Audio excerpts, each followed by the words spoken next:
प्राकृतिक भाषा का जो ऐतिहासिकता है, उस प्राकृत भाषा की ऐतिहासिकता को हमें देखना पड़ेगा।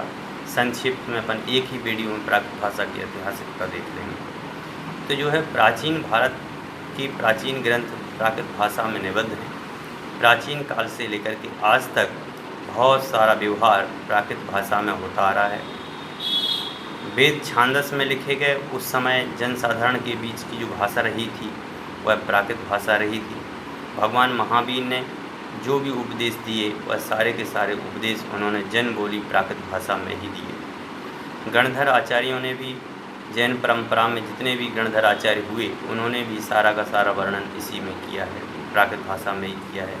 कसाय पाओर गुणधाराचार्य का, वीरसेन स्वामी ने का जो धवला टीका लिखी और जो सठखंडागम ग्रंथ लिखा धरसेनाचार्य का, ये सारा का सारा जो है पूरा से पूरा सौरसेनी साहित्य प्राकृत भाषा का जो है, और अर्धमागधी साहित्य जितना भी है वह सारा प्राकृत भाषा में है। जैन परंपरा की दोनों ही परंपराओं में है। इसके अलावा जितने भी नाटक वगैरह लिखे गए, चाहे वो कालिदास का हो, समझिए, चाहे वो शूद्रक का हो, चाहे वो भरत का भाव हो, किसी भी आचार्य का जो नाटक है वह प्राचीन काल में, प्राचीन समय में सारा का सारा प्राकृत भाषा में लिखा गया। आज हमारे सामने वर्तमान में आचार्य सुनील सागर जी हैं और आचार्य प्रणम्य सागर जी हैं। इनका भी साहित्य अधिकतर प्राकृत भाषा में ही लिखा जा रहा है। और इसका कहते भी हैं, इसकी व्युत्पत्ति के समय में कहा भी है कि प्रकृत्या स्वभावेन सिद्धम प्राकृतम, प्राकृति नाम साधारण जनानाम मिदम प्राकृतम, तथा अर्थ को स्वीकार करना चाहिए। अतः जन सामान्य की जो स्वाभाविक भाषा है वह प्राकृत भाषा है। नमी साधु ने कहा है कि व्याकरण आदि संस्कारों से रहित लोगों का स्वाभाविक वचन व्यापार, उससे उत्पन्न अथवा वही वचन व्यापार प्राकृत कहलाती है। प्राग प्रस्कृत यह दो शब्दों से मिलकर बना है, जिसका अर्थ पहले किया गया। तो द्वादशांग ग्रंथ जो हैं पहले किए गए, उनकी भाषा जो थी वह प्राकृत है। और बालक महिला आदि को सुबोध है, सभी प्राकृत भाषा को सामान्य रूप से समझ सकते हैं। प्राकृत भाषा का देश भेद एवं संस्कार होने के अवान्तर विच्छेद हुए। उनमें सौरसेनी बनी, अर्धमागधी बनी, महाराष्ट्री बनी, मागधी बनी और अपभ्रंश बनी। और धीरे धीरे जाकर के यह जो है भाषा मूल जो स्वरूप था, उस मूल स्वरूप से फिर उसका व्याकरण आदि के ग्रंथ लिखने ले जाने लगे। विद्वानों ने तो 8वीं शताब्दी के विद्वान हुए हैं, बागपति राज, इन्होंने कहा है कि जनबोली जो है प्राकृत की थी। और जैसे बादल के इस रूप में समुद्र निकलता है और समुद्र में नदियाँ रूप में आ जाता है, वैसे इसमें उन्होंने कहा है सैलाओ इमं वाया पिसंती इत्तोयणंती वायायो एंती समुद्र निच्चेनंती सराओ निच्चम जलायो। तो इस प्रकार से और अनेक राजा महाराजा हुए, सम्राट खारवेल हुआ, सम्राट अशोक हुए, इन्होंने राजभाषा का दर्जा भी दिया सम्राट अशोक ने तो।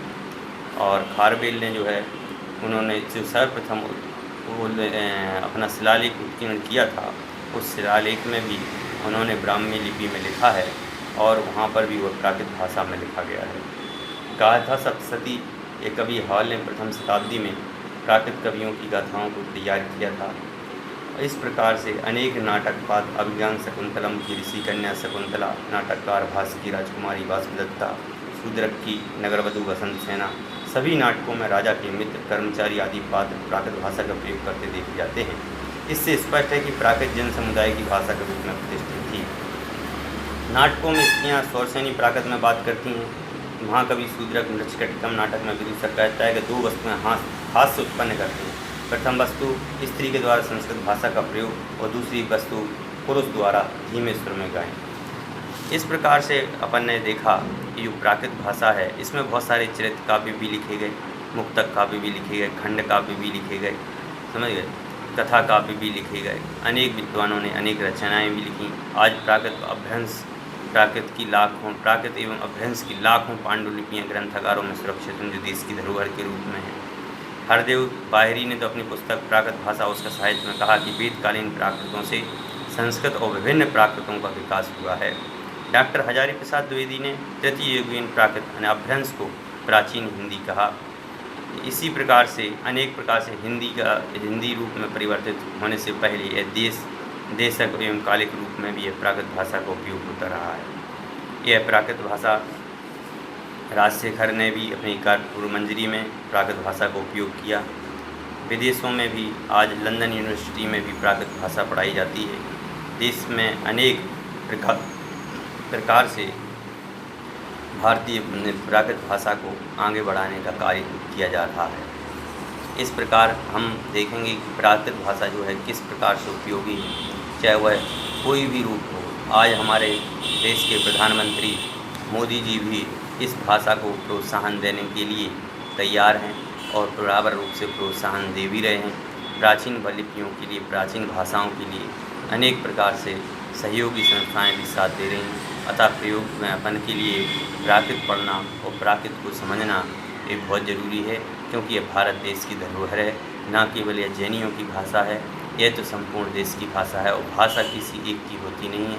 यह भी बहुत ज़्यादा विचारणीय बिंदु है। इसलिए भाषा किसी की नहीं होती है, भाषा सबकी होती है।